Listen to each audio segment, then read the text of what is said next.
Rir por 2 episódios. Agora numa fase em que o Rogério teve quatro derrotas seguidas.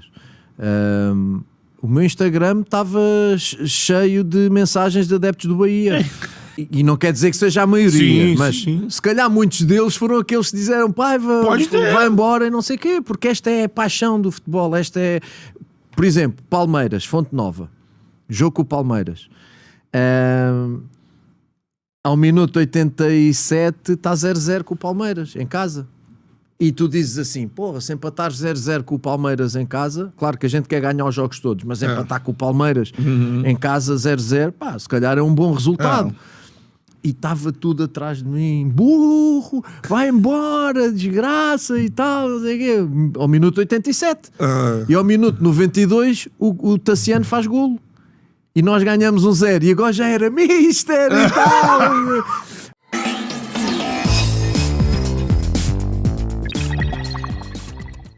Rapaziada, no vídeo de hoje a gente vai reagir aqui à entrevista que o Renato Paiva, ex-treinador do nosso Esquadrão de Aço, cedeu à equipe lá do Charla Podcast. E o homem saiu falando meio mundo de coisa relacionada aí ao Bahia, viu?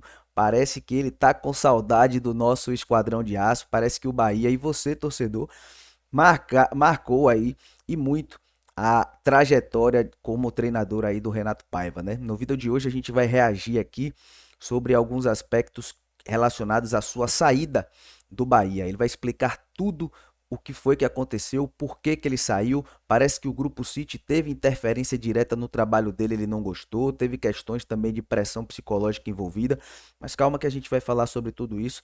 Mas antes, queria pedir encarecidamente a vocês que chegaram até aqui, rapaziada, senta o dedo maroto no like, se inscreve aqui no nosso canal, nossa família tá crescendo bastante, estamos aí rumo a 36 mil inscritos aqui na plataforma. Se inscrevam porque isso ajuda bastante a difundir e divulgar o nome e a marca do nosso Esquadrão de Aço para mais torcedores, beleza? Sem mais delongas, galera, que você sabe, aqui não tem negócio de conversa fiada, a gente já vai direto para esse react. Tá na tela, bora que bora. E que é uma pena porque não são verdade. A verdade é que não são verdade e estão aí os factos. Esta coisa de... Não, teve 18 jogos sem ganhar no Bahia. É mentira. Eu tive 8 jogos, a minha série maior são 8 jogos sem ganhar. Oi, tá achando pouco, Pelo amor de Deus, né? 8 jogos sem ganhar. Por exemplo, o maior número de derrotas seguidas foram 2. Eu não tive mais que 2 derrotas seguidas. Eu quando digo eu, nós. Sim, o grupo. Agora, fiz um bom trabalho no Brasileirão. Não fiz. Mas quando eu peço admissão, a equipa está fora da zona de rebaixamento. Quando empatamos com o Vasco e eu peço admissão, empatamos em casa, a equipa está fora da zona de rebaixamento. Mas a gota d'água você pediu, Boné, é a questão da torcida chamar de burro. Você dá uma coletiva muito indignada. Essa assim. é uma boa pergunta, porque de facto ainda hoje se diz que eu saí por causa de um cartaz com orelhas de burro. Só quem não me conheça, ou só quem pense que quem anda no futebol há 2 dias e vem um cartaz com orelhas de burro e eu vou-me embora. Vale lembrar, né, galera, que essa orelha de burro aí, se não estou equivocado, foi feita até pela torcida organizada, e aí foi exposta aí nas redes sociais e, coincidentemente ou não, o Renato Paiva acaba saindo, deixando o cargo após esse acontecido, né? Vamos ver aqui agora qual é o posicionamento dele com relação a essa situação. Será que ele saiu em decorrência dessa imagem ou não, né? Burro, e eu vou-me embora. Não, eu vou embora. É coincidente o cartaz nesse fim de semana. A publicação sai nesse fim de semana em que eu peço admissão. Mas era um acumular exatamente do ambiente no estádio. Tu também não és surdo e sentes, não é? Obviamente tem muito mais impacto um estádio inteiro estar a insultar-te do que um cartaz. Portanto, o ambiente não era bom. Ou seja, então a pressão que a torcida exercia sobre ele dentro do estádio foi um dos fatores aí, segundo ele, né? Eu sentia que a minha mensagem já estava com dificuldade para passar aos jogadores. Sentia isso. E o meu discurso era quase sempre o mesmo e era verdade. Nós criávamos oportunidades, não fazíamos golo e o adversário com menos oportunidades fazia-nos golo e isso castigava-nos em termos de resultados. E portanto, estas duas coisas com um funcionamento da área de performance do Grupo City, que é geral e que teve na minha ótica e na ótica do meu staff intervenção naquilo que era a área física do trabalho, do meu trabalho, e eu gosto de ser avaliado pelo meu trabalho, não é o trabalho dos outros que depois a culpa é do Paiva, não. E nós tivemos ali uma sucessão de lesões musculares que para nós não era da nossa responsabilidade. E as lesões musculares impediam, num elenco de certa forma reduzido, impediam que os jogadores jogassem. Eu tive, no ano, 2 lesões musculares no Toluca. Eu, em 6 meses, não tive lesões musculares no Leão. Em ano e meio, tive 3 lesões musculares no Independiente del Valle, por exemplo, pela metodologia da periodização tática. É verdade que aqui o calendário de 3 em 3 dias... Não, é impossível. Se tu fazes 5 jogos de 3 em 3 dias com o mesmo cara, ele vai rasgar. E era isso que nós não fazíamos. Portanto, há aqui uma intervenção desta área de performance que nós éramos... Inclusive, eu tinha pedido uma reunião e eu senti isto não vai mudar. E depois, quando a torcida acha que não... o respeito pela torcida quando eu senti que já não era solução. E quando eu sinto que não sou solução, eu saio. Eu acho que tive essa honestidade que eles não perceberam. A minha honestidade foi para a torcida, porque o que eu quero é que o Bahia ganhe. O Bahia faz parte da minha história, faz parte da minha vida, faz parte do meu currículo. A torcida do Bahia é uma das torcidas da minha vida, como é do Toluca, do Leão, do Independiente, do Benfica.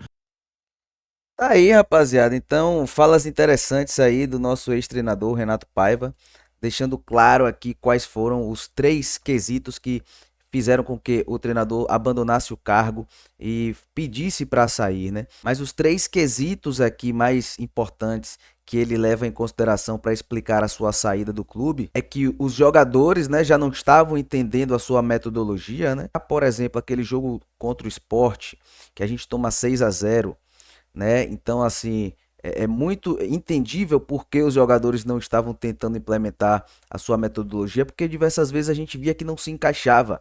Ele queria que o Bahia jogasse bonito num gramado extremamente encharcado, que mais parecia um jogo de polo aquático. E aí o Bahia acabou tomando 6-0. Então, é uma das questões que ligam negativamente o trabalho de Paiva atuando aí como treinador do Bahia e que fez com que a torcida pegasse muito no pé dele, porque principalmente depois disso surgiu a célebre frase desse treinador dizendo que depois de tomar um 6-0 do Sport, ele tá tranquilíssimo com o trabalho dele. Então ele começa a ficar desgastado com o torcedor desde o início do ano, porque esse jogo foi um jogo válido aí pela Copa do Nordeste, né? Outro aspecto que ele cita aqui nessa entrevista é que o Grupo City deixou o setor de fisiologia interferir diretamente no seu trabalho. Mas veja bem, Renato, como é que você tem um setor específico com pessoas gabaritadas e capacitadas para atuar na área de fisiologia, para saber fazer periodização de treino, para medir o FCK do jogador, para saber se ele tem condições de participar do jogo ou não. E você, no puro olhômetro, quer tomar essas decisões que não são da sua alçada? Então, você se equivoca muito. E também, o que ele até diz, eu percebi que isso não ia dar em nada, porque eu marquei algumas reuniões e senti que eles não iriam mudar essa metodologia. E que bom que eles não mudaram, porque a gente viu aí, temporada passada, o Bahia quase não teve jogadores lesionados se a gente for comparar com outros clubes do cenário do futebol brasileiro. E aí depois ele foi homem, né? Acabou admitindo que, por fim, o que fez com que ele também saísse do clube era que ele sentia que ele não conseguia mais resolver os problemas que o Bahia estava apresentando naquele exato momento. Ele cita ali que ele sai fora da zona de rebaixamento, mas o Bahia estava na beira de voltar para a zona, né? Então, assim, ele não sai e deixa o Bahia numa situação confortável para o Rogério Ceni assumir.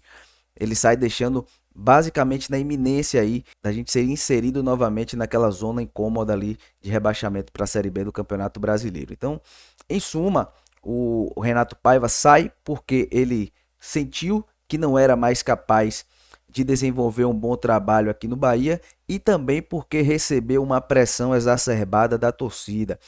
Nesse mesmo podcast ele fala que ele nunca havia sido chamado de burro lá em Portugal. Então acredito ainda que essa imagem mexeu muito com o psicológico do treinador, mesmo porque lembro falas dele mesmo naquela época que o Grupo City, né, que o grupo diretor e corpo diretivo do Bahia não vieram a público para defendê-lo quando isso aconteceu. Ele entende que o Bahia tinha que vir em defesa dele nesse episódio e o Bahia não veio. Então juntou todas essas questões, virou essa bola de neve toda e o Renato Paiva pediu para sair.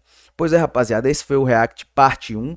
né? Vou deixar para vocês aqui nos cards o react desse vídeo, parte 2, para a gente falar agora sobre uma fala polêmica aí do Renato Paiva, dizendo que ele foi campeão com o Bahia, mesmo com o time limitado, e que se ele tivesse esse elenco hoje de Rogério Ceni, ele iria fazer muito mais. Convido vocês a assistirem junto comigo.